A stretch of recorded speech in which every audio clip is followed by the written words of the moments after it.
Exatamente a tal questão da neutralização pela Marinha de qualquer força que seja contra o movimento. É evidente que o comandante Louçã ficou na situação mais irónica da história, porque nós não tínhamos bem consciência disso, porque a relação humana com o comandante Louçã não era fácil. Havia uma grande diferença de idades entre o imediato e ele, portanto no navio não havia grande ligação. E ele tinha uma certa maneira de ser um bocado autoritária, porque isto dos autoritários não existem só à direita, também existem à esquerda. Também penso. Mas ele, efetivamente, era um homem da oposição democrática, era contra o regime. Mas recebeu a ordem de sair da Força NATO e vir opor-se. E obedeceu, digamos, a essa ordem, obedeceu a ordem do Comando da Marinha. Ele quis fazer uma coisa que era impossível, ser neutro entre o MFA e a hierarquia da Marinha. A hierarquia da Marinha, é evidente, estava com o governo. Portanto, ali ele não podia ser neutro, quer dizer, e nós tínhamos gente do MFA a bordo, e tentou a ligação depois com o comandante, não funcionou bem, quer dizer, o comandante não os quis ouvir, não sei o quê, quis manter a ordem de fogo, depois passou do fogo real para o fogo. Bom, primeiro mandou preparar para o fogo real, depois é evidente, percebeu que não podia ser. Depois mandou, porque voltou a receber, ele próprio na primeira ordem, ele disse ao Estado-Maior que não tinha condições para fazer fogo, não havia no teste, não sei o quê, não era possível. Pronto, ele à primeira ordem não obedece e desvia. Mas depois volta a receber ordens, e então mandam-no fazer fogo só para o ar.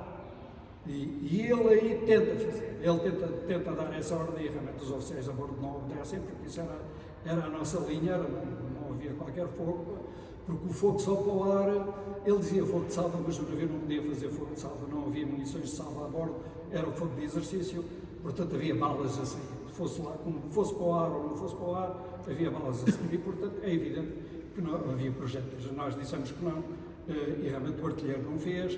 Ele percebeu, primeiro não quis ouvir o imediato, aliás, ele destituiu o imediato, depois fez marcha atrás, mas percebeu que o artilheiro não ia executar, e depois ele deu a deixa ao artilheiro, disse, então, mas tem problemas técnicos, e o artilheiro disse, sim senhor, tem problemas técnicos, e pronto, depois foi a escapatória, e o navio acabou por fundear, mas ele, comandante Louçã, não obedeceu à ordem da pontinha, porque a pontinha, o comando, e o Crespo chegou a falar para o navio, indiretamente, mas deu ordem direta ao navio, para o navio deixar daquelas manobras e sair a barra, e ele não obedeceu. Portanto, ele quis, digamos, de certa maneira, ser neutro entre o MFA e o governo, e não podia, ali naquela situação não podia. Mas, enfim, pronto, depois, mas era de facto um homem da oposição, é verdade. Nós não tínhamos consciência disso, porque a relação dele a bordo com os oficiais não era boa, não era boa. E mais, há aqui uma coisa importante, ele não pode dizer, embora o filho diga isso, que ele não sabia do processo dentro da Marinha. Sabia, sim senhor. Nós, uns 15 dias antes, ou 3 semanas antes, nós, além dos contactos individuais que cada um de nós tinha com oficiais mais antigos, que eram democratas, nós fizemos mesmo uma coisa que é a Operação Contacto, dentro da Marinha. Decidimos contatar todos os oficiais mais antigos que nós tínhamos informação que eles eram democratas, informá-los do processo, e foram contatados.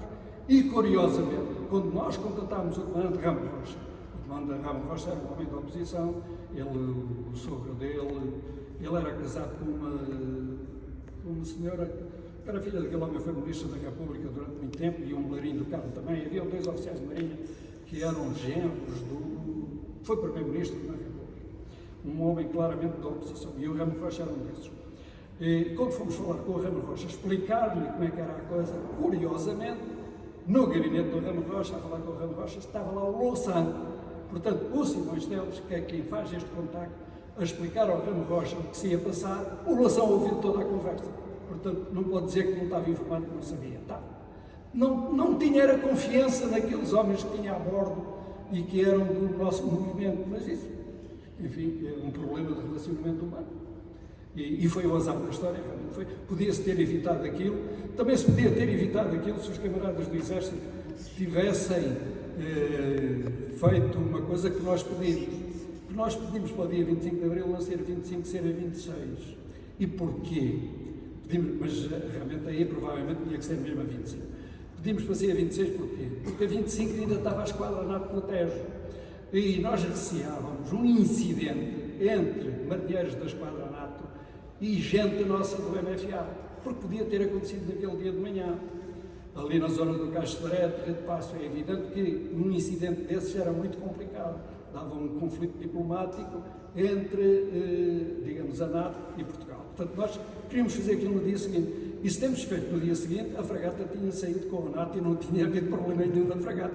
Mas enfim, os camaradas deste ainda nos dizem hoje, do ponto de vista corporativo, vocês até queriam adiar o 25 de Abril, nem queriam que o 25 de Abril fosse naquele dia, e não sei o que e tal. Bom, queríamos adiar, nós pusemos um fator que considerámos que poderia ter consequências. E de facto até tinha. Se a fragata tem disparado sobre o terreno de Passo, aí tinha tido consequências muito graves. E do Cristo Rei? Não havia ameaça? Do Cristo Rei? Bom, isso é outra história dos artilheiros. Bom, já agora explico-vos isso tecnicamente. A fragata, as peças da fragata, cada uma, eu tinha pelo menos duas a disparar, faz 70 tiros por minuto. Os camaradas de Vendas Novas que estavam no Cristo Rei e que podiam apontar para a fragata, aqueles obusos que eles lá punham, se fizerem 5 ou 6 tiros por minuto já é muito. Carrega, descarrega, põe, não sei o quê. Para já nunca acertavam ao primeiro tiro na fragata. Isso é o tiro de artilharia é assim, os projetos saem ao pé do navio, o navio navega e tal. Depois eles corrigem a pontaria. Portanto, até enquadrar, antes do terceiro tiro eles não acertam. E ao terceiro tiro já não havia ninguém no terreno de Passo, com 50 tiros por minuto, e no Cristo Rei não sei se haveria alguém. Portanto, mas isso felizmente não aconteceu e felizmente ninguém foi afundado. Por outro lado, a fragata a navegar com a velocidade que navegava, eles não lhe acertavam de certeza. A fragata fez manobras invasivas exatamente preocupada com isso. Muito obrigado a todos os que assistiram e em particular a estes meus dois companheiros de mesa. Eu e provavelmente muita gente aqui tem estudado estes dias e estes anos e aprendeu muito com os nossos parceiros de mesa e é para nós um gosto e uma honra que isto tenha sido feito sob a égide do Arquivo Efêmera e desta exposição e havemos de repetir muitas vezes este tipo de discussões e aproveito para os convidar para visitar duas exposições que se não visitam perdem alguma coisa, não é por sermos nós a organizar, que é a exposição no Barreiro, que é o impacto da liberdade na vida de uma cidade, nas mulheres, nos homens, nas fábricas, nos partidos políticos, e que está no Barreiro.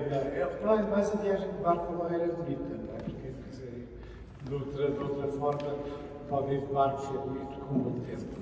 E a exposição sobre a censura e o respeitinho não é a componente política da censura, é a censura como defensora do respeito pela autoridade, seja no campo de futebol, seja quando o Vilhena mostrava aquelas meninas nuas sentadas em cima dos bispos, portanto, nas pernas dos bispos. Portanto, estão convidados, vale a pena ir lá, tem os papéis e as indicações, e uma exposição também interessante de outra natureza, que é aqui a nossa amiga Maria Luísa ter um grande papel nessa exposição, que é a representação do trabalho. Como é que o trabalho foi representado através de objetos comuns, por exemplo, um cortador de carnes verdes, talhante, num bronze clássico, como se fosse uma representação humana. Estava onde? Num talho do Algarve, que nós arranjamos. Então, são tudo, na sua maioria, documentos do Arquivo Efêmera. Tem a entrada no escafandrista dos anos 30, descia ao fundo do Tejo para tentar fazer alguns salvados, profissão bastante arriscada. Tem cartazes, de uma série de cartazes do CDS, que era tão forte, é de 76, quando foi da exposição dos 40 anos, 25 de Abril, pelas diante da sede do CDS, eles pensavam que eram falsos cartazes, que representam a miséria, por exemplo, mendigos em Lisboa, foram feitos pelos alemães e é das melhores séries de cartazes que alguma vez foram feitos em Portugal.